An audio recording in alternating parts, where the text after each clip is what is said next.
रितेश पांडे का song लवंडिया London से लाएंगे 200 मिलियन व्यूज पार, तोड़ गया रिकॉर्ड। देखिए धमाकेदार सॉन्ग। भोजपुरी सिनेमा के सुपरस्टार रितेश पांडे के हिट सॉन्ग लवंडिया लंदन से लाएंगे न कई रिकॉर्ड तोड़ दिए। दर्शकों से मिल रहे प्यार के कारण गाने ने डबल सेंचुरी मार दी और यूट्यूब पर 200 मिलियन व्यूज का आंकड़ा पार कर गया। बताया जा रहा है कि इसके साथ ही रितेश पांडे का ये गाना भोजपुरी इंडस्ट्री का सबसे ज्यादा लाइक्स और व्यूज पाने वाला बन चुका है। वर्ल्ड वाइड रिकॉर्ड भोजपुरी का रिकॉर्ड तोड़ दिया। यह गाना ने इंटरनेट पर दुनिया पर छा रहा है और कई लोगों को ये अपने गाने से आकर्षित कर चुका है।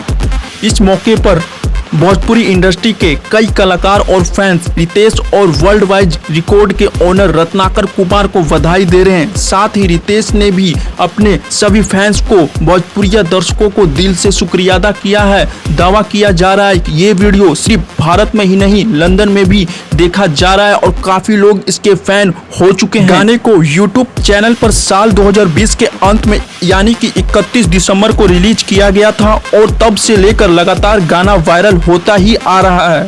के संगीतकार आशीष विश्वकर्मा, संगीतकार RS Pratim, video director Lovekesh Vishwakarma, DOP Lovekesh Vishwakarma, Dharmendra Vishwakarma और कोरियोग्राफी लकी विश्वकर्मा। इसके एडिटर लवकेश विश्वकर्मा हैं। हेलो फ्रेंड्स, अगर ये वीडियो दोस्तों आपको इन्फॉर्मेटिव और नॉलेजफुल लगी हो तो चैनल को सब्सक्राइब करना, बेल आइकन को प्रेस करना और आने वाली वीडियो का वेट करना। चलते हैं वीडियो को एंड करते हैं। Thank you for watching.